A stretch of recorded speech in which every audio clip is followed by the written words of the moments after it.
Premier league ഇൻറ്റൻസിറ്റിയുടെയും അഗ്രഷൻ്റെയും ഫിസിക്കാലിറ്റിയുടെയും എൻ്റർടൈൻമെൻറ്റിൻ്റെയും ഒക്കെ പര്യായം. നമ്മൾ ഇന്നലെ 2 മത്സരങ്ങൾ കണ്ടു. ഒന്ന് EFL കപ്പിൻ്റെ ഫൈനൽ, അതിൽ പ്രീമിയർ ലീഗിലെ ഏറ്റവും 2 നല്ല ടീമുകൾ, top 2 teams, Arsenal Manchester city മത്സരം. അതേപോലെ തന്നെ ലാലിഗയിൽ റയൽ മാഡ്രിഡ് അത്ലറ്റിക്കോ മാഡ്രിഡ് തമ്മിലുള്ള മത്സരം. ഇനി നിങ്ങൾ പറ, ഏതായിരുന്നു ഇൻറ്റൻസ് മത്സരം, ഏതായിരുന്നു അഗ്രസീവ്, ഏതായിരുന്നു എൻ്റർടൈനിങ്?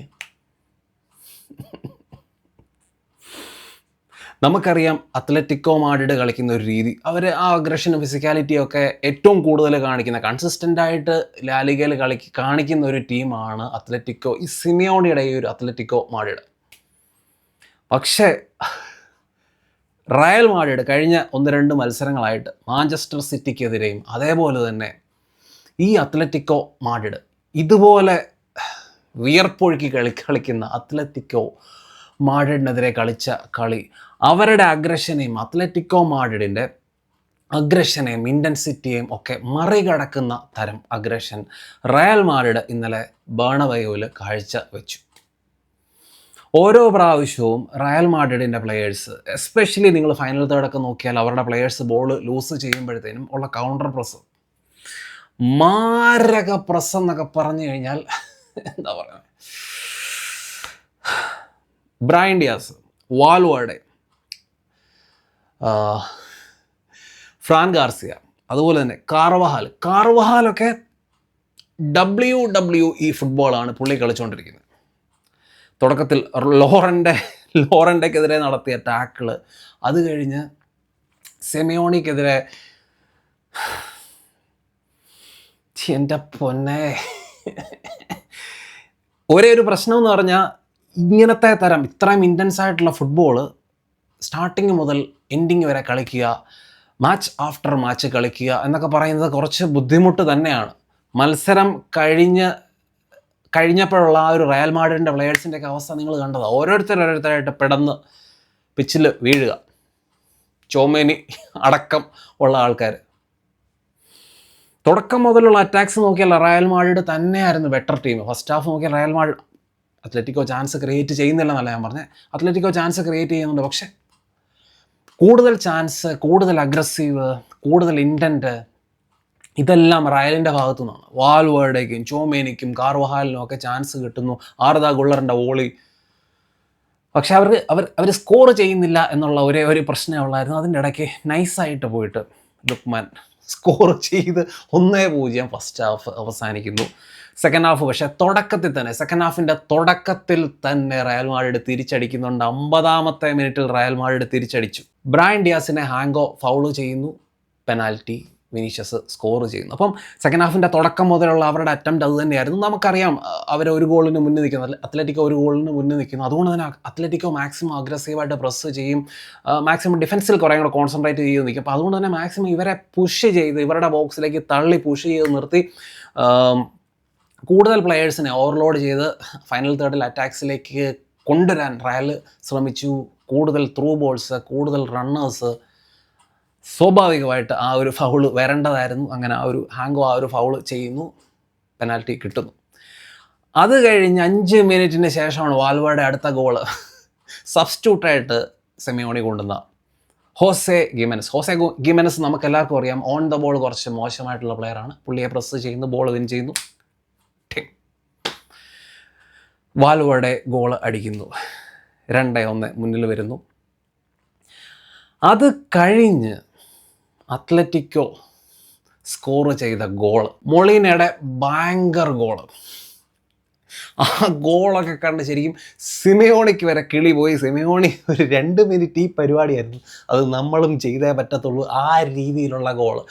ആർദാ ഗുള്ളർ എൽച്ചയ്ക്കെതിരെ സ്കോർ ചെയ്ത വണ്ടർ ഗോളിന് ശേഷം മൊളീനയുടെ ബാങ്കർ ഗോളും 2-2.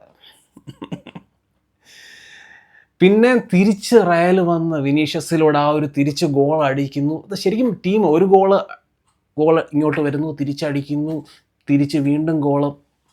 Mental match. ശരിക്കും റയലിൻ്റെ ഫാൻസിനായിരിക്കും ഏറ്റവും കൂടുതൽ ടെൻഷൻ അടിച്ച് കണ്ട ഒരു മാച്ച്. കാര്യം ന്യൂട്രലായിട്ടുള്ള ആൾക്കാരെ സംബന്ധിച്ച് ഇത് എൻ്റർടൈനിങ്ങാണ്. ശരിക്കും പറഞ്ഞു കഴിഞ്ഞാൽ ഭയങ്കര എക്സ്ട്രീം എൻ്റർടൈനിങ് മാച്ച്.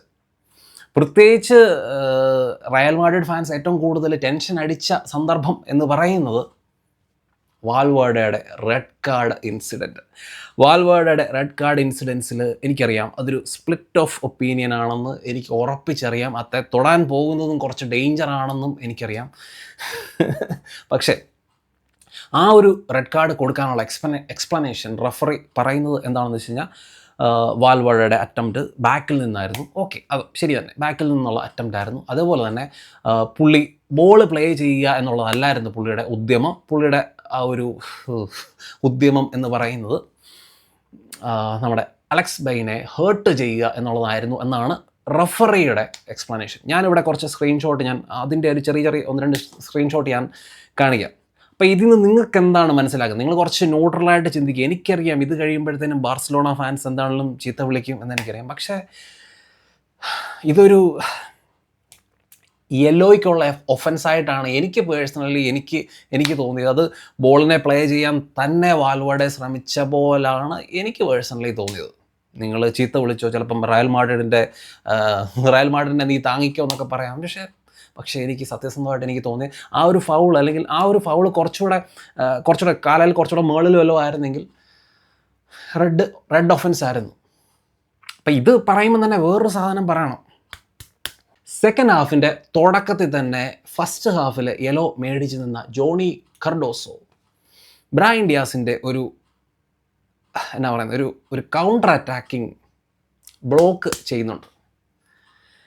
അത് ശരിക്കും ഒരു ക്ലിയർ യെല്ലോ ആണ് അവിടെ വെച്ച് തന്നെ. അതായത് ഒരു 50 മിനിറ്റിനൊക്കെ മുന്നേ തന്നെ, റയൽ ആദ്യത്തെ ഗോൾ അടിക്കുന്നതിന് മുന്നേ തന്നെ അവിടെ ഒരു കാർഡ് അല്ലെങ്കിൽ എക്സ്ട്രാ റെഡ്, രണ്ടാമത്തെ യെല്ലോ വന്നിട്ട് റെഡായിട്ട് ജോണി കർഡോസോ പുറത്ത് പോകേണ്ട ഒരു സന്ദർഭമാണ്. ഇതാണ് റഫറിങ്ങിൻ്റെ ഒരു പ്രശ്നം. അത് പ്രീമിയർ ലീഗിലും ഉണ്ട്, ലാ ലീഗയിലും ഒക്കെ റഫറിങ് ഭയങ്കര മോശമാണ്. ഇപ്പം നമ്മൾ റെഡ് കാർഡിൻ്റെ കാര്യം പറയുമ്പം ഈ കാര്യം കൂടെ ഏതായാലും എടുത്ത് പറയണമല്ലോ. അപ്പം അതുകൊണ്ട് ഞാൻ പറഞ്ഞതാണ്.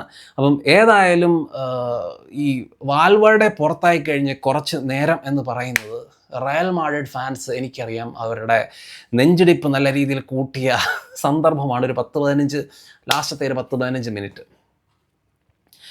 അവർ ചാൻസസ് ക്രിയേറ്റ് ചെയ്യുന്നു. അൽവാരസിൻ്റെ ഷോട്ട് ക്രോസ് ബാറിൽ ഹിറ്റ് ചെയ്യുന്നു, സോർലോത്തിന് ചാൻസ് കിട്ടുന്നു. പക്ഷേ ആ സമയത്തൊക്കെ ധീരമായി റയൽ മാഡ്രിഡ് ഡിഫെൻഡ് ചെയ്ത് 3-2 മാച്ച് ജയിച്ച് പുറത്ത് വരുന്നു. മാച്ചൊക്കെ കഴിഞ്ഞിട്ട് ആർബിലോവയോട് റിപ്പോർട്ടേഴ്സ് ചോദിക്കുന്നുണ്ട്, അപ്പം നിങ്ങളുടെ ഡൗട്ടേഴ്സിനെ കുറിച്ച്, അല്ലെങ്കിൽ ആർബിലോവയെ ഡൗട്ട് ചെയ്യുന്ന ആൾക്കാരോട് എന്താണ് താങ്കൾക്ക് പറയാനുള്ളത് എന്ന് ചോദിക്കുന്നുണ്ട്. അപ്പം ആർബിലോവ പറയുന്ന ഒരു കാര്യം എന്താണെന്ന് വെച്ച് കഴിഞ്ഞാൽ, അവന്മാർക്ക് എൻ്റെ പിള്ളേരെ പറ്റി അറിയത്തില്ല എന്ന് മാത്രമേ എനിക്ക് പറയാനുള്ളൂ എന്ന് ആർബിലോവ പറഞ്ഞു. അവന്മാർക്ക് വെട്ടൊന്ന് മുറി രണ്ടാണ് അവന്മാരുടെ ഒരു രീതി. സെൻട്രൽ ജയിൽ അവന്മാരുടെ തറവാടാണ്. അപ്പം മാച്ചിനെ പറ്റി ഇത്രയൊക്കെയാണ് എനിക്ക് പറയാനുള്ളത്. ഇനിയിപ്പം ഒരു ലെങ്തി ഇൻ്റർനാഷണൽ ബ്രേക്കാണ് വരാൻ പോകുന്നത്. നിങ്ങളുടെ അഭിപ്രായങ്ങൾ മാച്ചിനെ പറ്റിയും റെഡ് കാർഡിനെ പറ്റിയും ഒക്കെയുള്ള അഭിപ്രായങ്ങൾ തീർച്ചയായിട്ടും ചന്നം പിന്നെ കമൻസായിട്ട് ഇടുക. മറ്റൊരു നല്ല വീഡിയോ ആയിട്ട് കാണാം.